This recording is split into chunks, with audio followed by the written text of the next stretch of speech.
मुझको इतना प्यार हो गया है। एक बेवफा से मुझको इतना प्यार हो गया है।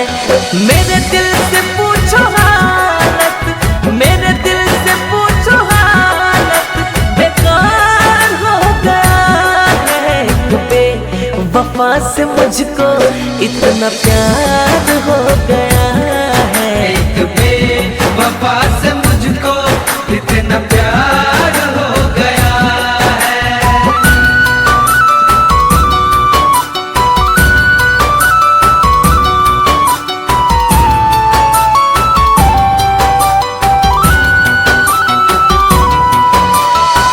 झूठी थी उसकी कसमें, झूठा उसका वादा था, झूठा उसका वादा था, झूठा उसका वादा था।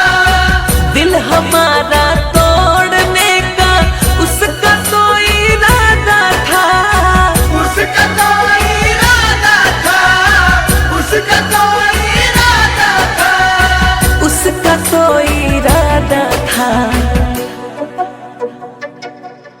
ये पल जिंदगी में यादगार हो गया है। एक बेवफा से मुझको इतना प्यार हो गया है। एक बेवफा से मुझको इतना प्यार हो गया है।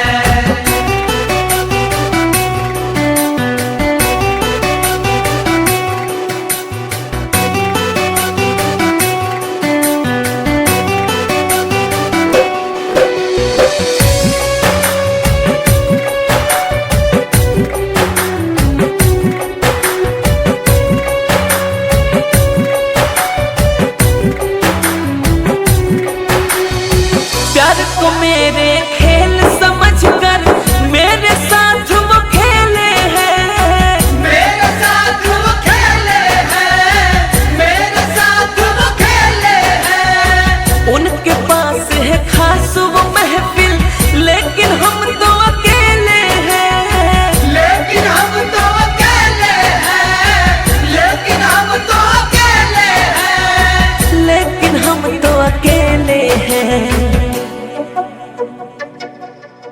उनके ऊपर उनका अधिकार हो गया है। एक बेवफा से मुझको इतना प्यार हो गया है। एक बेवफा से मुझको इतना प्यार हो गया है। मेरे दिल से पूछो हालत, मेरे दिल से पूछो हालत, बेकार हो गया है। एक बेवफा से मुझको इतना प्यार